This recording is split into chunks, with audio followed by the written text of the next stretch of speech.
Selamat pagi dan salam sejahtera bagi kita semua. Yang terhormat Majelis Adjudikator, Moderator Tim Oposisi, serta hadirin sekalian. Saya selaku pembicara pertama dari pihak pemerintah, Nur Fauzia Hasanah, dengan tegas mendukung mosi perdebatan kita hari ini, yaitu di daerah rawan bencana, Dewan percaya bahwa negara seharusnya memprioritaskan mitigasi bencana dibandingkan relokasi.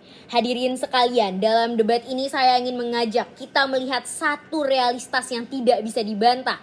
Indonesia adalah negara yang akan hidup berdampingan dengan yang namanya bencana.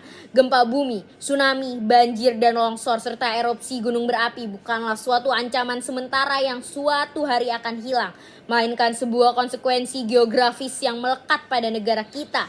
Maka perdebatan hari ini sebenarnya bukan soal bagaimana menghilangkan resiko tersebut, karena risiko tidak akan pernah benar-benar hilang. Perdebatan hari ini adalah tentang bagaimana negara memperlakukan rakyatnya ketika resiko itu datang.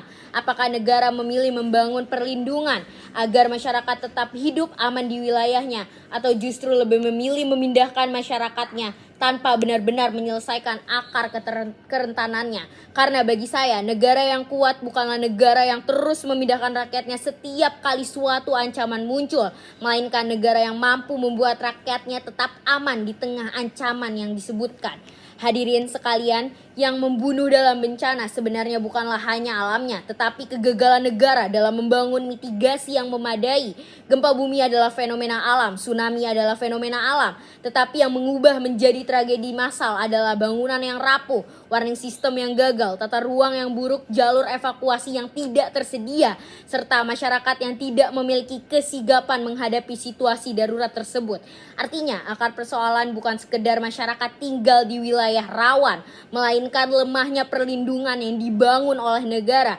Di titik ini relokasi tidak pernah benar-benar menyelesaikan masalah, karena sekalipun masyarakat dipindahkan, negara tetap membutuhkan mitigasi di wilayah yang baru.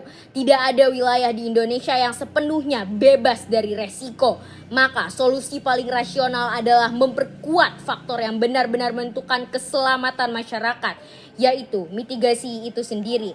Dewan juri yang terhormat, selain relokasi, pada dasarnya hanya memindahkan manusia secara fisik tanpa menyelesaikan kerentanan hidup mereka. Negara mungkin mampu memindahkan rumahnya, tetapi negara tidak bisa memindahkan semua hal yang telah dibangun untuk bertahun-tahun selama mereka hidup. Nelayan akan kehilangan akses terhadap laut, petani akan kehilangan lahannya, pedagang kecil akan kehilangan pasar dan jaringan ekonominya, sementara komunitas akan kehilangan relasi sosial yang selama ini menjadi cara mereka bertahan hidup. Akibatnya banyak masyarakat yang memang selamat dari bencana alam, tetapi justru masuk ke dalam krisis baru berupa kemiskinan, pengangguran, keterasingan sosial, bahkan ketergantungan penuh terhadap bantuan negara. Dalam konteks ini, relokasi seringkali hanya mengubah jenis bencananya dari bencana alam menjadi bencana sosial, dan dampak seperti ini paling besar dirasakan oleh kelompok masyarakat miskin dan rentan. Kelompok kaya masih memiliki modal untuk memindahkan dan membangun sebuah kehidupan baru, sedangkan kalau kita melihat kelompok miskin hidup bergantung penuh pada ruang tempat mereka tinggal. Ketika relokasi dilakukan, merekalah pihak yang paling mudah kehilangan penghasilan dan paling sulit membangun ulang kehidupannya. Maka mitigasi jauh lebih adil karena negara melindungi masyarakat tanpa memaksa kelompok rentan menanggung biaya sosial dan ekonominya yang sangat besar.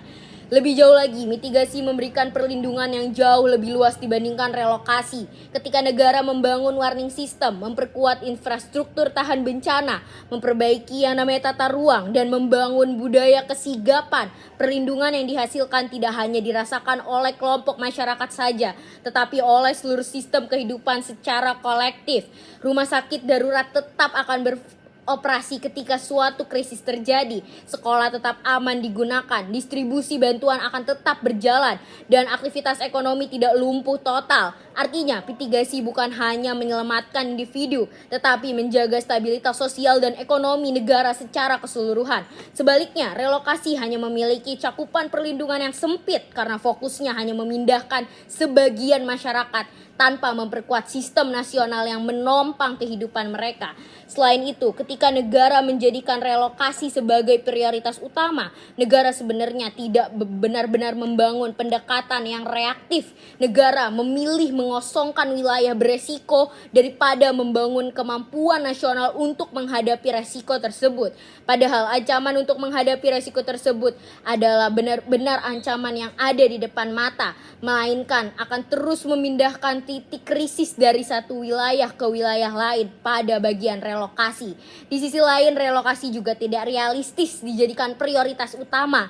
Dalam konteks Indonesia, kita berbicara tentang negara dengan ancaman bencana yang terbesar hampir di seluruh wilayah. Pertanyaannya sederhana, jika semua daerah rawan harus dikosongkan, lalu masyarakat harus dipindahkan kemana? Wilayah baru tetap memiliki risiko yang tertentu, sementara relokasi nasional membutuhkan biaya yang sangat besar, pembangunan infrastruktur baru, lahan luas, serta penyesuaian sosial yang sangat kompleks. Dewan Juri yang terhormat, semakin besar skalanya, semakin besar pula potensi konflik sosial dan ketimpangan baru yang akan muncul. Sebaliknya, mitigasi dapat diterapkan secara luas, bertahap, dan berkelanjutan tanpa menciptakan disrupsi sosial besar-besaran. Bahkan, mitigasi tidak hanya membangun perlindungan secara fisik, melainkan membangun masyarakat yang tangguh. Masyarakat diajarkan bagaimana menghadapi gempa, bagaimana memahami warning system, bagaimana melakukan evakuasi dan bertindak secara cepat ketika suatu resiko terjadi. Akibatnya masyarakat memiliki kapasitas untuk melindungi dirinya sendiri dan tidak sepenuhnya bergantung pada bantuan negara. Disinilah mitigasi menjadi investasi negara.